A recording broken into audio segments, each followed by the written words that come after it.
So what is glycogen? It's a polysaccharide. Good. It is a polysaccharide. Polysaccharide of what? Carbohydrates. Obviously, glycogen is also a carbohydrate. It is not a specific answer. Any carbohydrate, it is fructose is also a carbohydrate. Pentose sugar, ribose is also carbohydrate. So, is it a polymer of ribose? Glucose. Fructose? Yes. Glucose. Yes, glucose.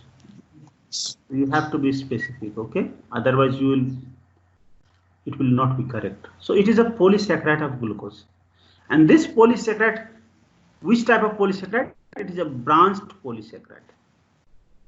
Okay, remember the terminology, branched polysaccharide. Now let's see how this glycogen is formed.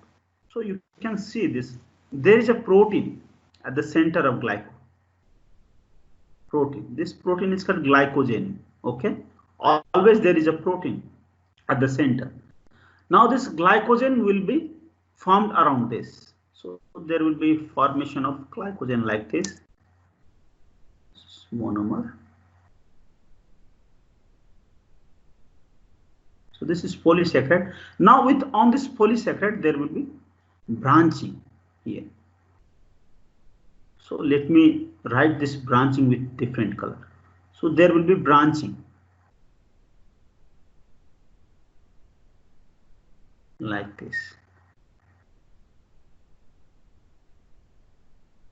These are glucose. Now there will be branching here also.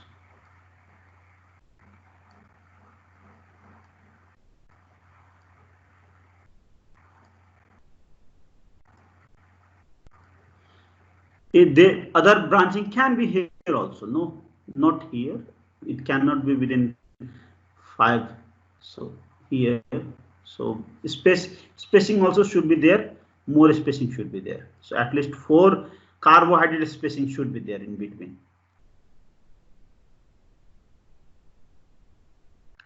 Can see. So these are polysaccharide. Now can I draw this structure like this? So this is considered this as polysaccharide. Consider this as polysaccharide. There will be branching like this, and branching like this, branching like this.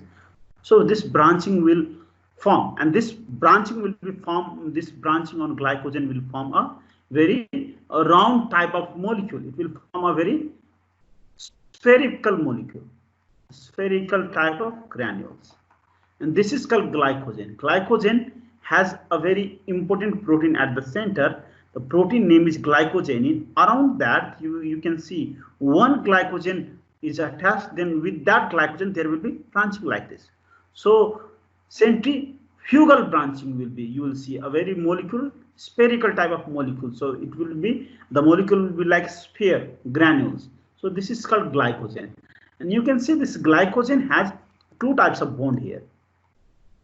This bond, the straight chain bond, here also, this bond is called alpha 1,4. This is called alpha 1,4. So bond between first carbon of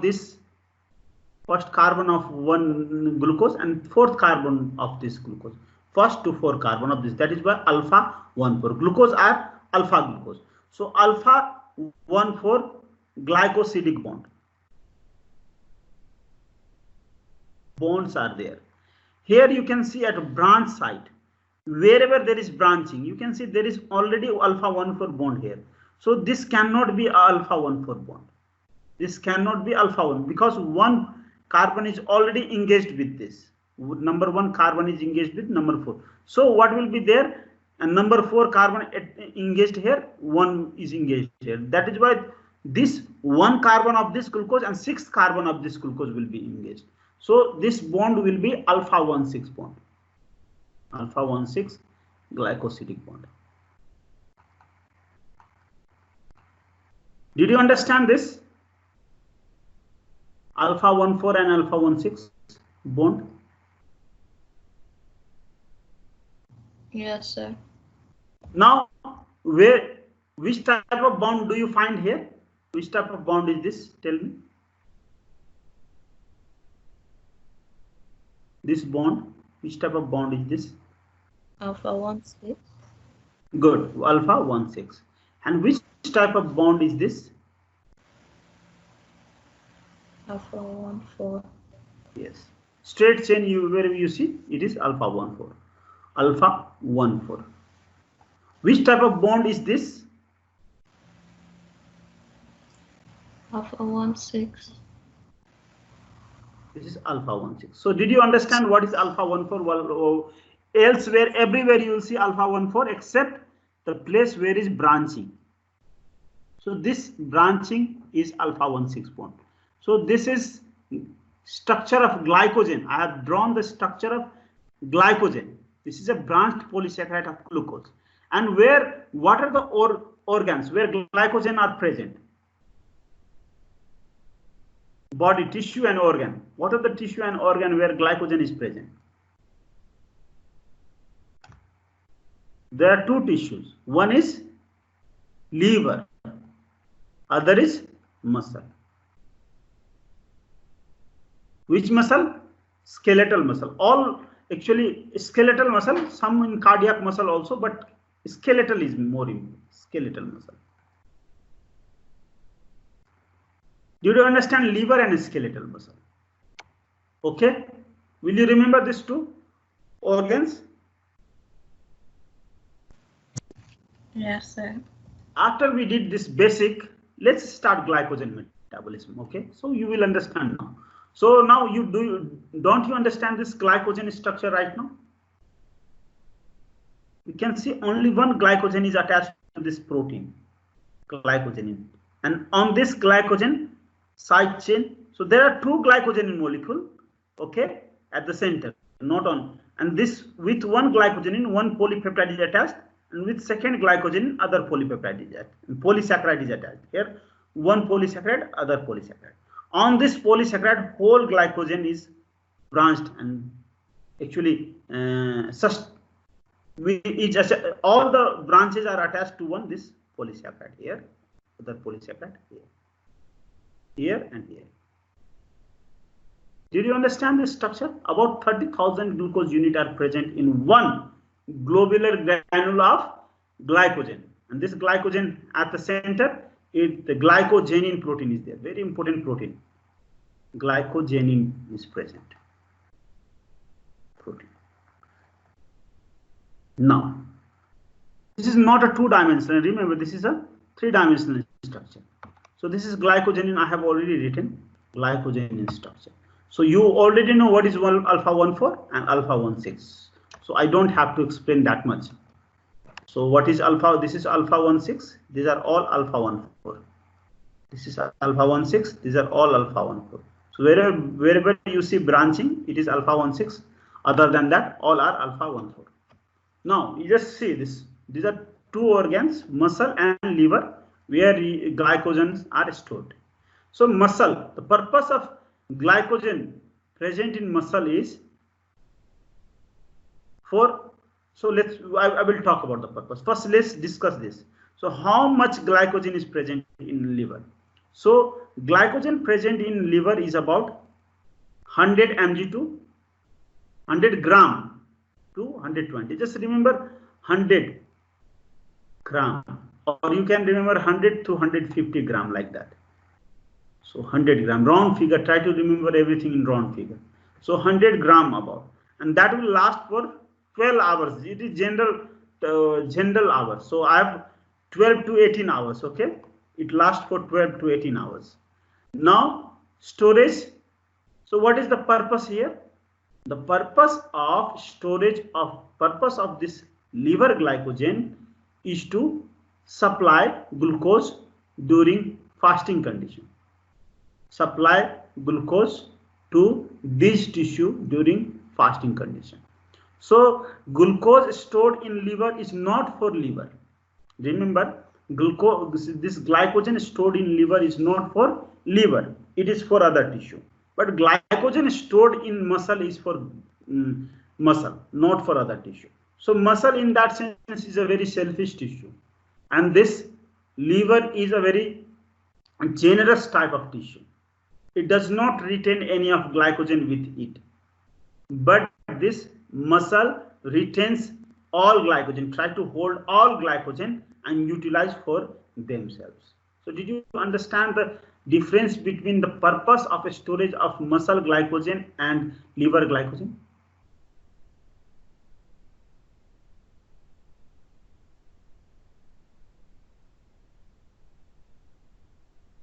Yes, sir.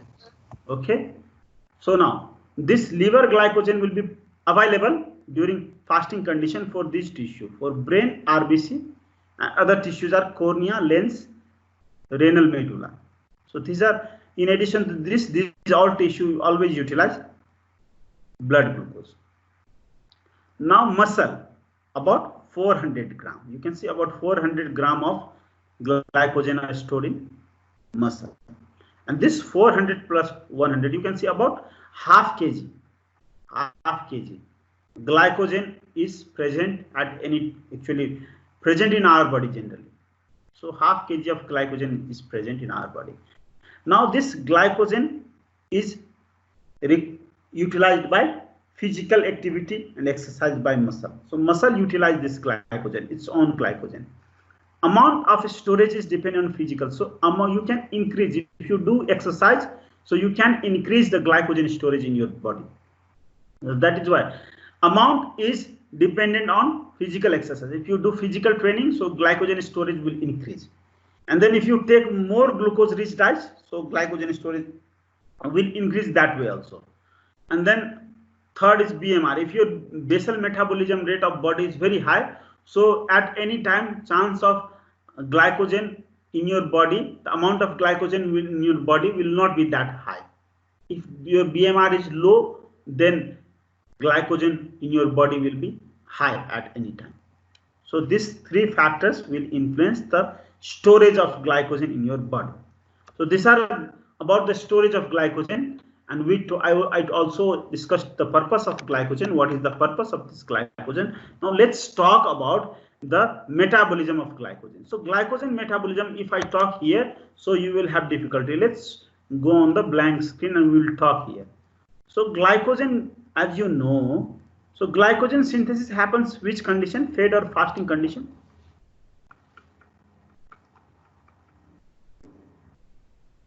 Fasting. Glycogen synthesis occurs during fed or fasting condition?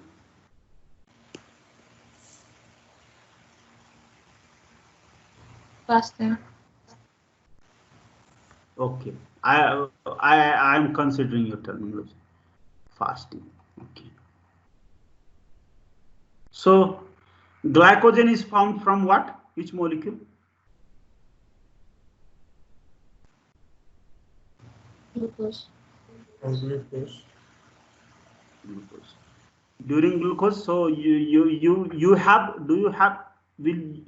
I think the one person here in my class which have very high amount of glucose during fasting condition. So your body is rich in glucose during fasting condition. Do you think so? Tell me. No. So which condition? I have more glucose in fed condition. Yes, fed condition. It's very easy to understand. It is during fed condition, well-fed condition. So if we tell well-fed condition, then well-fed condition relates to which hormone? Insulin, inulin also. Yes, insulin. Insulin. And then dephosphorylation, you have to understand. Insulin means dephosphorylation. Insulin means dephosphorylation, and insulin means low CAMP.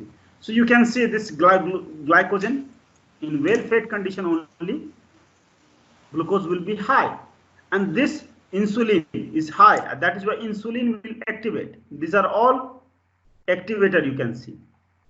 So glucose will be high, glucose will activate glycogen synthesis, insulin will also activate in glycogen synthesis.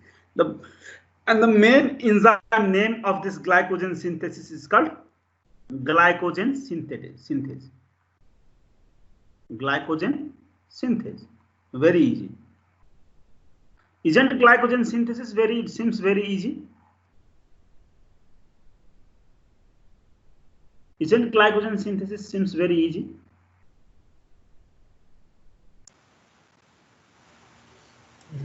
It does. Yes. Now, so what will happen is, first, so glycogen synthesis, you know, you have, I'll draw the structure of cell right now, okay? Let me draw. And that is happening in hepatocyte. This is hepatocyte. I'm drawing the structure of hepatocyte. This is hepatocyte. Now, you have had glucose. This is well-fed condition. So in well-fed condition, what is happening is glucose in blood reach the hepatocyte. Okay. In hepatocyte, you know, the first reaction in hepatocyte is done by glucokinase. It will actually trap the glucose, and it will glucose convert into glucose 6-phosphate, isn't it? And this glucose 6-phosphate, this reaction is also common for glycolysis. Now we are not talking right now about glycolysis, and the same reaction is also common for glycogen synthesis. Now this glucose 6-phosphate will convert into a very different type of same type of molecule, but phosphate position in glucose will change. So from 6th position, glucose will shift to 1 position.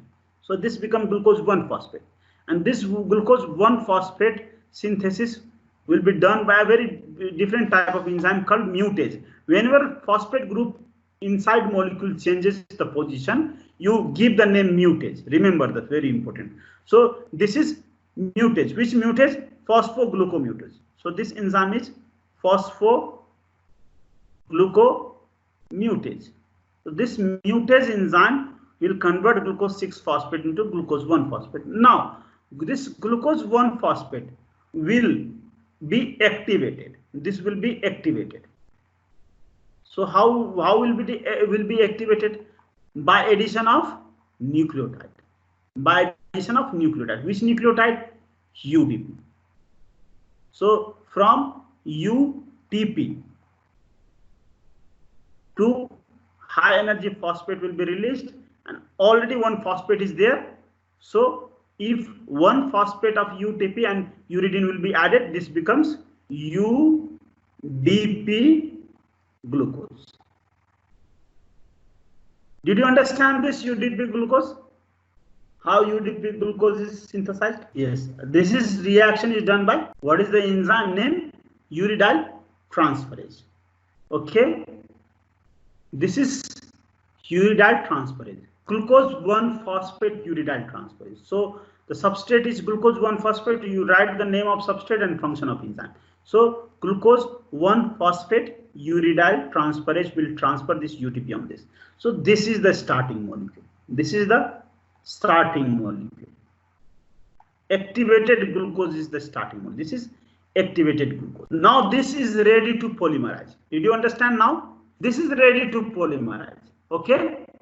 This glucose molecule is ready to polymerize. So did you understand this 3 reaction? This first is glucokinase will convert it glucose 6-phosphate into glucose 1-phosphate, and then this glucose 1-phosphate will convert into UDP glucose. This 3 basic reaction, if you remember. So this is the first step. You can see the synthesis of activated glucose. Now, so I will erase all this. So you can, I will draw a big cell now. So activated glucose.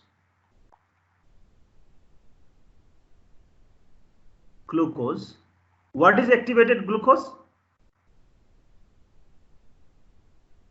Tell me.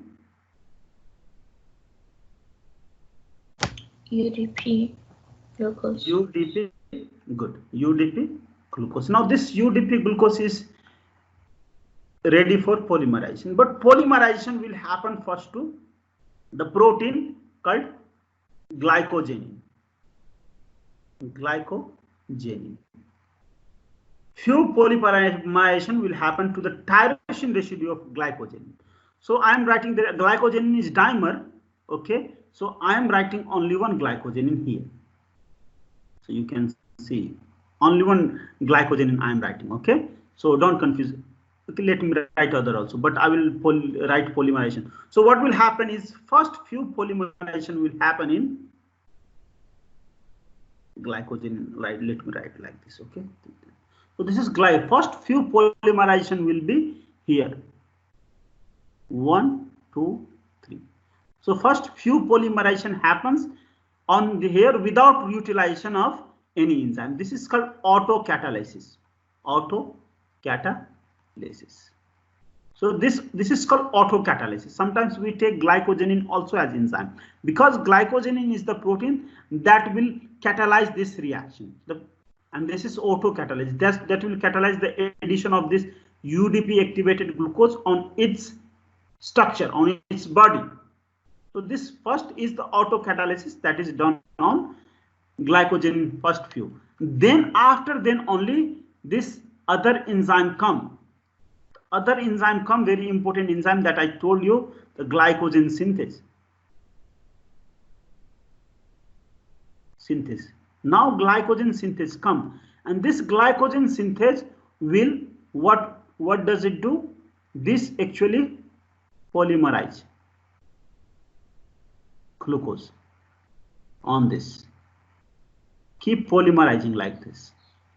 At least up to 12 glucose moiety will be polymerized like this. Okay, then so 1, 2, 3, 4, 5, 6, 7, 8, 9, 10, 11, 12, 13, 14. If 12 this is polymerized, now this second enzyme, branching enzyme, will come into the existence. This enzyme is called branching enzyme. So I will write it somewhere above. Branching enzyme. The function of branching enzyme is, as name suggests, it does branching. So what is branching? So this is glycogenin. You can see. So this branching enzyme cut a chunk of 7 polysaccharide. You can see 1, 2, 3, 4, 5, 6, 7. So it will cut the chunk of 7 polysaccharide and it will insert somewhere here. So 1, 2, 3, 4, 5. 1, 2, 3, 4, 5. And it will add this chunk of 7 polysaccharide here. So let me change the color so that you will remember. So these are 7 polysaccharide. So this will be added here.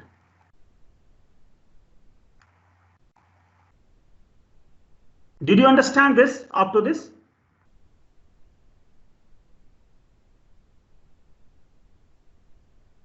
Tell me.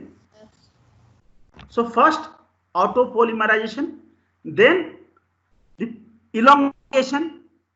First is initiation. You can take it as initiation. This first reaction you can call it initiation. As we have seen initiation in RNA polymerization, RNA synthesis, transcription. And you know this DNA synthesis does not happen. DNA polymerase will elongate only. And the same way glycogen synthesis, this glycogen is functioning like primase. Here addition of few nucleotide. And this glycogen synthase is functioning as DNA polymerase because the DNA polymerase only elongate, does not initiate.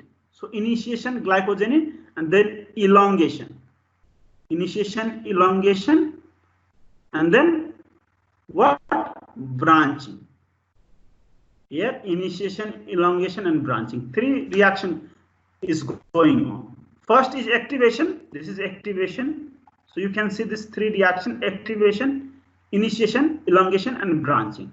Now you will see this cell will go under this branching and elongation. Several cycle of branching and elongation go. So elongation, again this will be elongated, this will also be elongated, again branching. So elongation and branching will go several cycle. Several cycle elongation and branching will happen. Then mature glycogen molecule will be formed as we have seen like this. So this molecule, as we have seen, this molecule, glycogen molecule will be synthesized, that we have seen. Did you understand glycogen synthesis?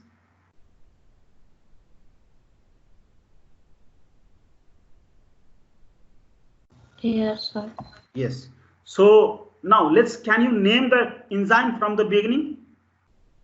First enzyme, let's start from glucose. The first enzyme is Glycogen. first enzyme, first from glucose. I'm starting from glucose. So glucose you have taken, glucose has entered your hepatocyte. So first enzyme will be glucokinase. Then Yes.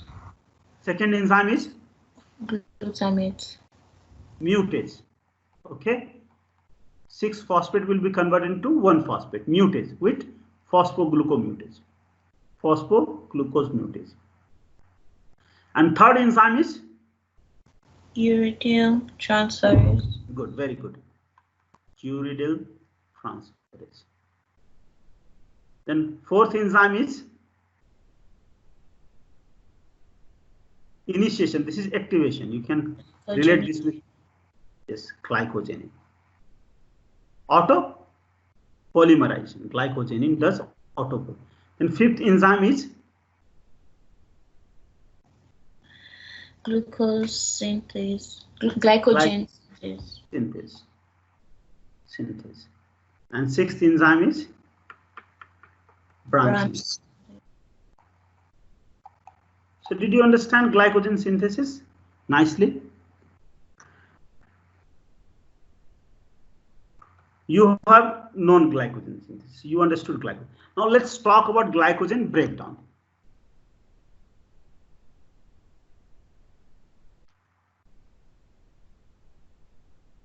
So glycogen breakdown occurs when? During fasting or fed condition? Now tell me.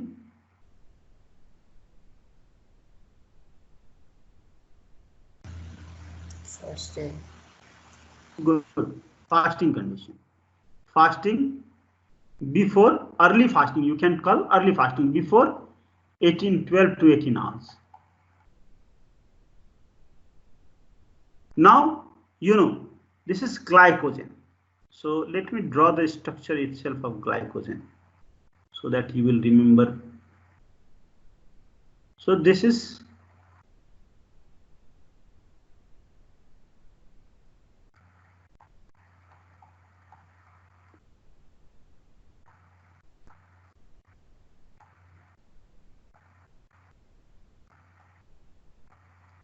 okay, this is glycogen, and let me draw the branch also.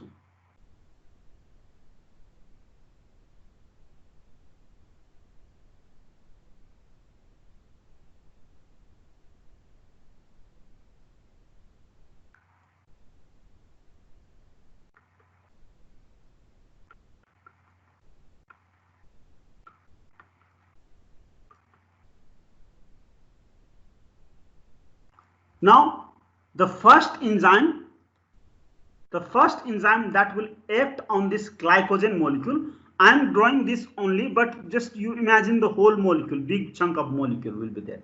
So first enzyme that will act on this is glycogen breakdown enzyme, is called glycogen phosphorylase. Phosphorylase. As you have heard somewhere name hydrolase, same way it is phosphorylase. In hydrolase enzyme use water to break bond. This use phosphoric acid.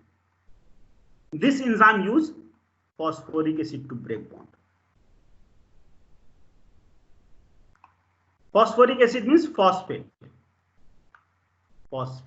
This enzyme use phosphate to break this, release this glucose from glycogen. Now, so how does this glycogen molecule will break the bond? Glycogen molecule will sit somewhere here. Okay, sit somewhere here, and sit here, and it will cut this bond like this. These bonds. Did you understand? This will sit here and cut the bond. Remember this sitting position. Now, so how does it cut the bond? This glycogen molecule will cut the bond, this bond, and then cut this bond. Glucose will be released, and then cut this bond. Again, this glucose will be released, and glucose will be released because this adds phosphate. That is why which type of glucose will be released? Glucose 1-phosphate will be released. Plain glucose is never released. Glucose 1-phosphate will be. Now again, bond will be broken. Glucose. So glycogen, as I've told you, this glycogen molecule sits here. Glycogen molecule sits here and cut the bond here. So now you can see glycogen molecule cannot progress past this because branch point will stop this molecule going this. So glycogen molecule, this glycogen phosphorylase molecule, this cannot break the bond beyond this 4. It will break the bond or all the bond, and it will leave this 4 glucose moiety. It cannot break this 4 glucose molecule. Did you understand this function of glycogen phosphorylase?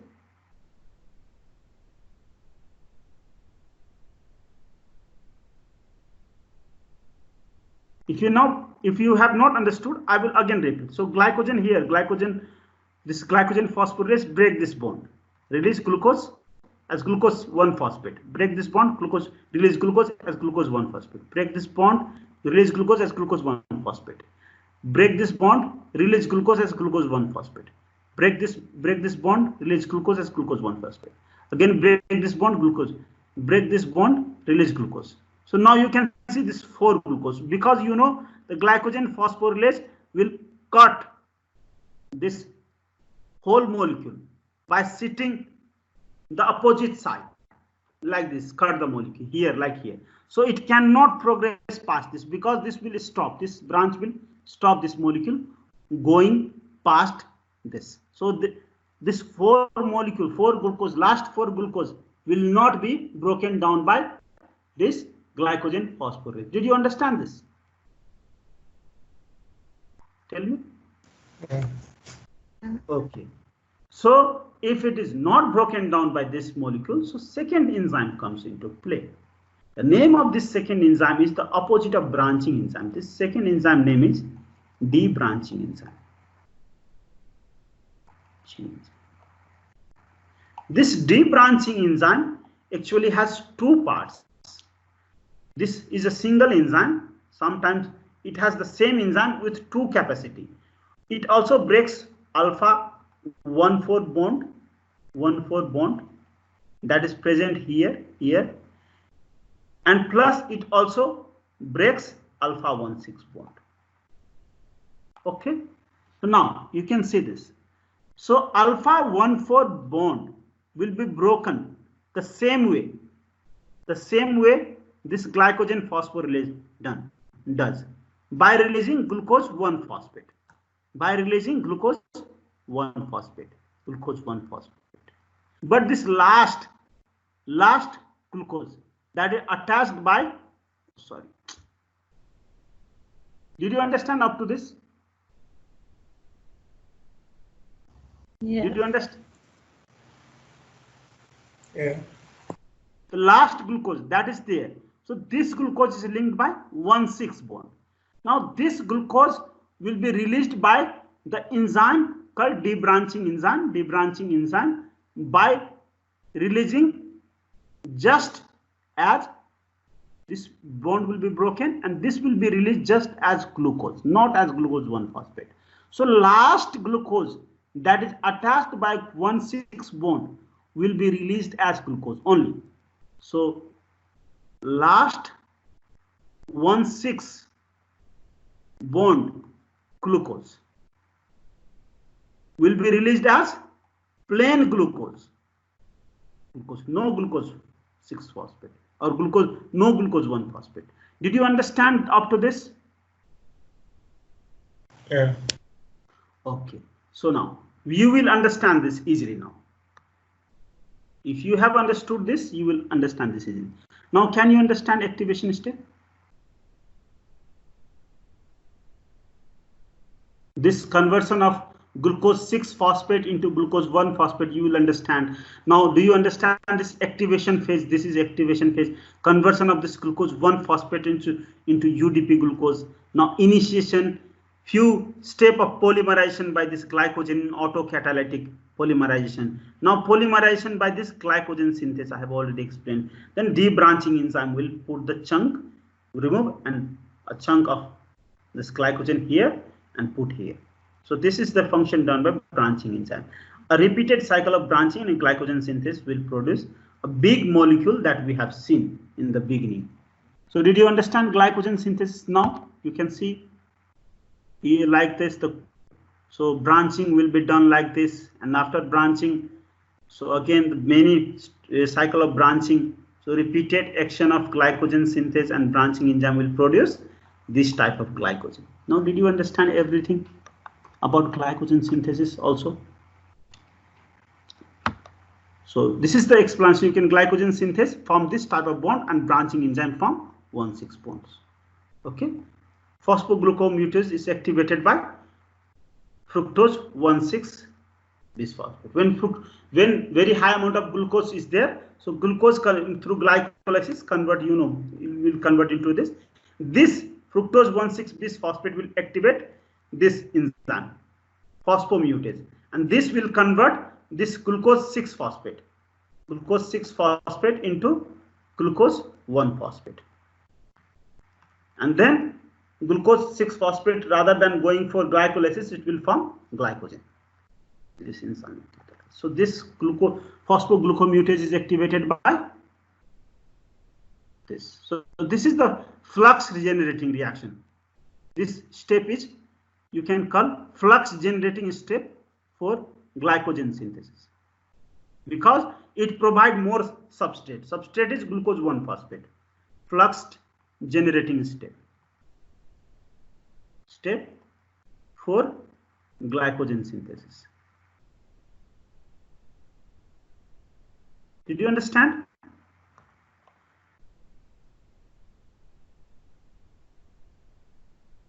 Yes? Yeah. So, but I have a question. Yes, tell me, please. So, you said the debranching enzyme will break the last set of branch chains of the alpha 1,6, and it's also meant to break the straight chains, right? This straight chain, yes.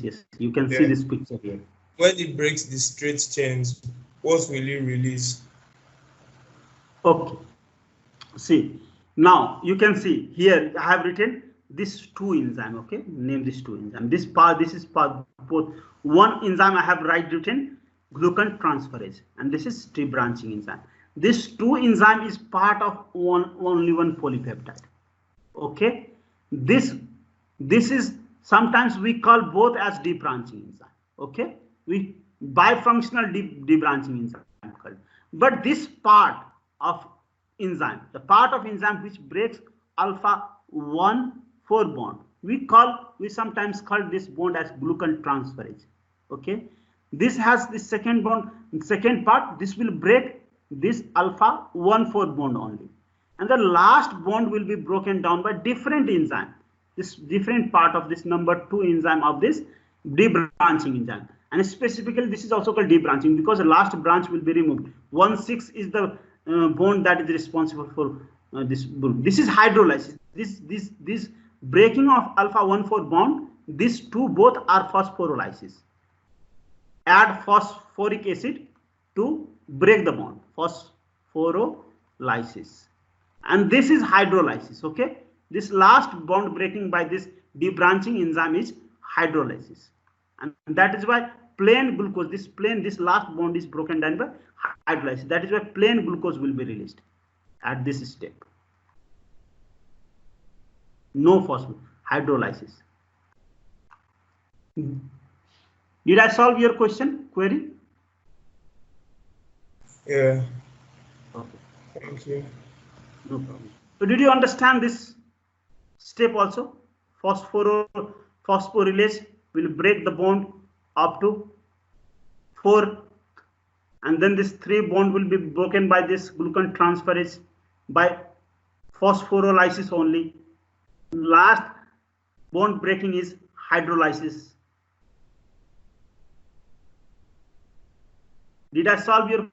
Did you understand this up to this? Yeah. Okay. Now you can see here.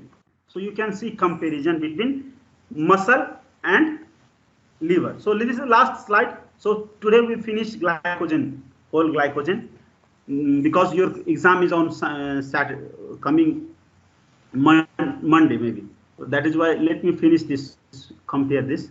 So glycogen, you can see glycogen breakdown, you can see glycogen, this breakdown you can see here. So glycogen breakdown happens by this enzyme, glycogen phosphorylase, glucosyl transferase or glucan transferase that we have seen in the previous slide, and debranching enzyme that will break glucose 1-phosphate. Okay, so this debranching enzyme will also release here plain glucose, few plain glucose. So I am not considering few plain glucose here, very less. That is that. So this plain glucose can easily come out of the cell, but it is it contributes very less to blood glucose. Now this glucose 1-phosphate will convert into glucose 6-phosphate by the same mutage enzyme that were utilized during glycogen synthesis. Now glucose 6-phosphate will be converted to glucose, and this glucose only can come out of the cell. Glucose 6-phosphate cannot come out of the cell. When some glucose is phosphorylated, it cannot come out of the, it is not permeable to cell. So glucose is permeable to cell in liver, and this glucose come out of the hepatocyte, and it will maintain the blood glucose level. But you can see the all process in muscle is same, but here this enzyme is not present. This glucose 6-phosphate is not present here. This enzyme is not. And that is why this glucose 6-phosphate will not convert into glucose and will not contribute to blood glucose levels. So that is why you can see the muscle glucose will be utilized by muscle itself. Though muscle glycogen contribute very less glucose from this debranching enzyme, but it is very less. So we don't consider that. And that is why this is the reason why this muscle utilize its own glycolysis. Muscle lacks glucose 6-phosphatase. Naturally, muscle lacks glucose 6-phosphate. Did you understand this? Difference between this muscle glycogenolysis and liver glycogenolysis? Yeah. Okay. So here we will end our class. You can read these things yourself. So glycogen phosphorylase has vitamin B6 at the center. This is required for catalysis. You can compare these two, whole process of glycogen synthesis and glycogenolysis.